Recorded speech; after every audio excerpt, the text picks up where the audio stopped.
No endgame PVE, Scout Ornithopters being out of control, and PVE players feeling like they are forced to interact with the PvP system.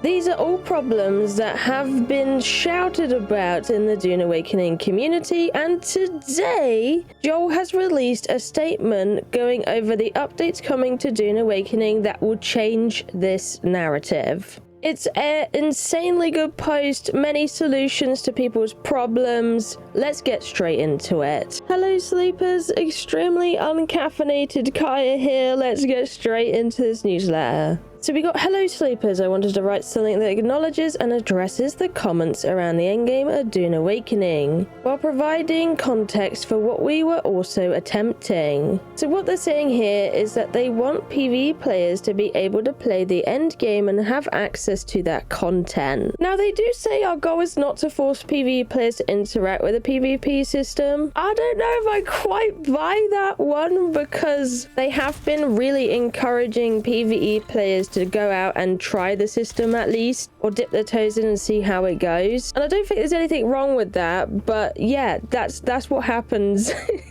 There hasn't really been a proper way for PvE players to play the end game without having to be put in an uncomfortable situation. Because to play any of the Plastinium tier, you do need to dip your toes into that risky area, and some people just aren't comfortable with that. There are other people that really enjoy PvP, and there's no problem with that. People love to be competitive and have fun with that, and Dune's really good for that. But there are a massive portion of players that just don't enjoy this part of gaming. And Dune is sold as a PvE PvP game, so there should be opportunities for both. Either way, I digress. They have put this in all capitals. Let's go on to the next bit. The new change they're implementing to appease both of these parties is they're saying some areas of the deep desert will now be flagged as partial warfare PvE, whilst the deepest parts of the deep desert will remain as they currently are, high reward, high risk areas. I think this is a brilliant solution, as you're about to find out why. They had big dreams for this game, but the reality is players are reporting being cut out of the endgame due to the extremely competitive nature of the deep desert. Starting soon, some areas of the deep desert will now be flagged as PvE areas where players will be able to explore testing stations and harvest T6 resources without threat of groups. People will still find it grindy if they play solo. Landsraad control points, shipwrecks, and the largest spice fields within the region of the deep desert will remain PvP flagged. I think this is a good solution, appeases both parties, it allows PvE players to engage and access the endgame content. The endgame content is very grindy, by the way, regardless of if it is PvE or PvP, but the fact that you can access it is a huge difference, especially if you're very uncomfortable with playing PvP. Our next thing is PvP changes, and this one is huge. I've heard so many complaints about it and people going on about the Scout Ornithopters being absolutely out of control. They say PvP itself has plenty of issues that need to be addressed, and they're going to address it with these first changes. Implemented soon will be Scout Ornithopters with rocket launchers attached. They will have their speed and maneuverability reduced. Rockets fired from Scout Ornithopters will have increased heat generation. Thrusters will provide a max speed bonus regardless of wings, ensuring that thruster-equipped scouts will be the fastest vehicles in the game. A new T5 rocket launcher will be added to help improve the dynamics of vehicle and ground combat. They are also going to touch upon additional changes like respawn timers, vehicle storage tools, hand scanners, and other mechanics that we see being abused in the deep desert. The intended dynamic of the deep desert PvP in Dune Awakening is that unless you really mess up, you always have an option to retreat in good order with whatever you manage to claim so far. You never have to fight if you don't want to. If you run, you'll have to call a halt to whatever task you were pursuing, but it always should be a choice. PvP should happen when both parties decide if they want to fight over location. And that's made very clear here. They say the deep desert becomes a place where people battle it over specific objectives, unburied testing stations and shipwrecks, resource-focused islands, and of course, spice blows. To go over the Landsraad as well, they're making some changes to that system as well. They state it to be an activity driver designed to promote conflict between the factions, internal politics between the guilds, while providing goal thresholds for individuals and groups to work towards getting personal rewards. The Landsraad should be doing that for everyone who wants to participate in the Elder Game,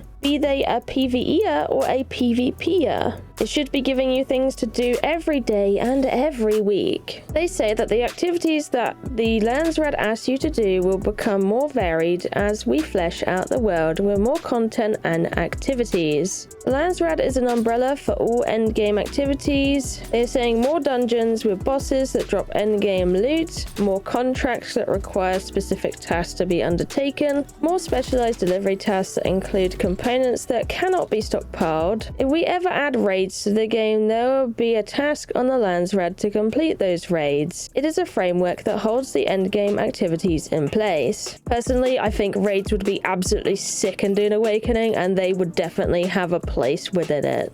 It would definitely fit, and I think they could do many really cool things with it, including like worm boss raids, like taking down a Shai Halud, imagine that.